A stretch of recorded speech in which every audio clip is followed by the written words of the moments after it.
Esse verme agora, a Taenia solium, vai se desenvolver, como eu já falei para vocês, no intestino do homem, atingindo metros de comprimento e começa então agora a ter o desenvolvimento dos seus anéis grávidos.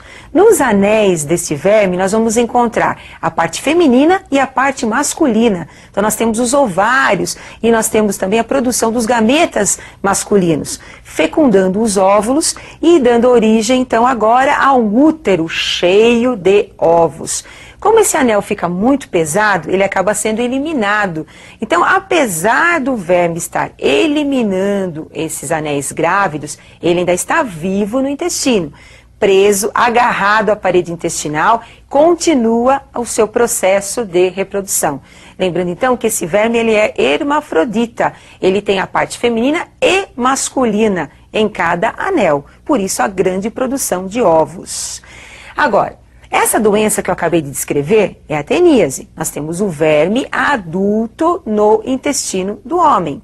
Mas uma doença mais grave provocada pela Taenia solium é a cisticercose. É uma doença em que o homem faz o papel do porquinho. O homem é o hospedeiro intermediário. Como é que isso pode acontecer? Quando o homem ingerir ovos da Taenia solium. Então agora nós vamos ter o desenvolvimento da larva na musculatura do homem ou no sistema nervoso do homem, levando a um quadro de neurocisticercose.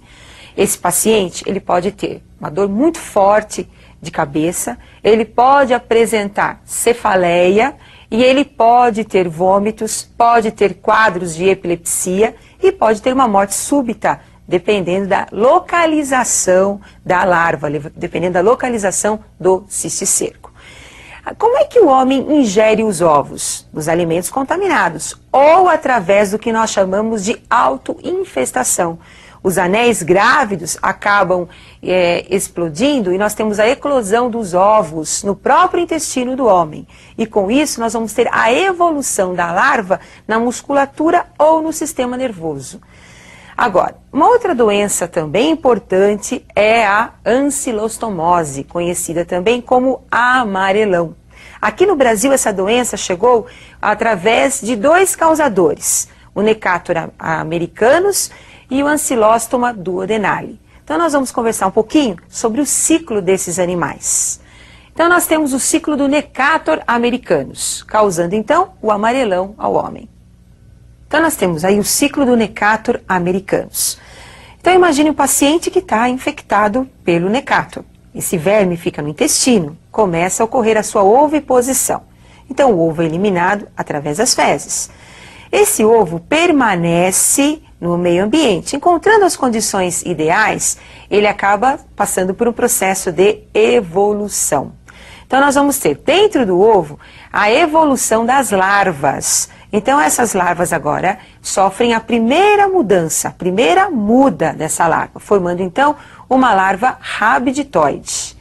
Em seguida, nós vamos ter, após 48 horas, a segunda muda, que é a larva conhecida como filarioide. E, posteriormente, 7 dias após a formação da filarioide, nós vamos ter a filarioide infestante.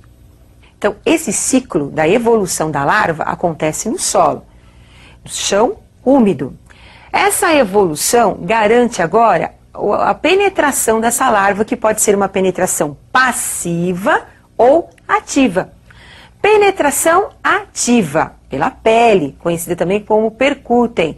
Penetração passiva, com os alimentos, pela boca, que nós chamamos de peros.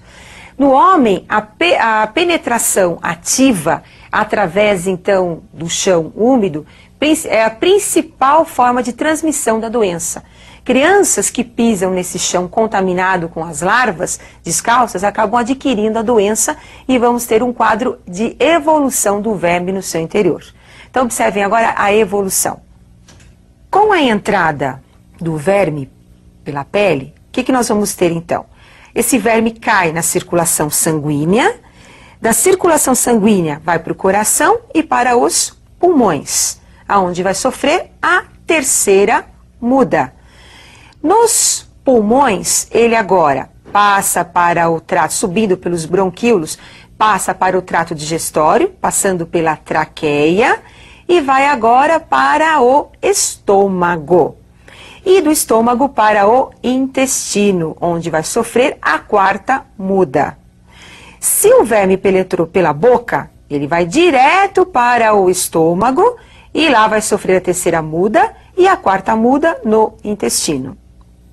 Então, no intestino agora, nós vamos ter o desenvolvimento do verme adulto, a oviposição posterior. Então, esses vermes adultos realizam a cópula, começam a produzir os seus ovos, que são eliminados pelas fezes, pelo indivíduo infectado. O principal sintoma da ancilostomose ou amarelão é a anemia ferropriva, é a anemia por falta de ferro. Lembrando que nós temos também o paciente com algumas complicações digestivas também, dependendo da quantidade de vermes que nós vamos encontrar no seu intestino. Agora, eu gostaria que você estudasse um pouquinho mais as outras verminoses, como a ascaridíase, a elefantíase, que é uma doença também importante, a enterobíase. Lembrando que a transmissão, o agente causador e a profilaxia são os pontos principais das verminoses. E eu aguardo você para o nosso próximo encontro com a biologia. Até mais, pessoal!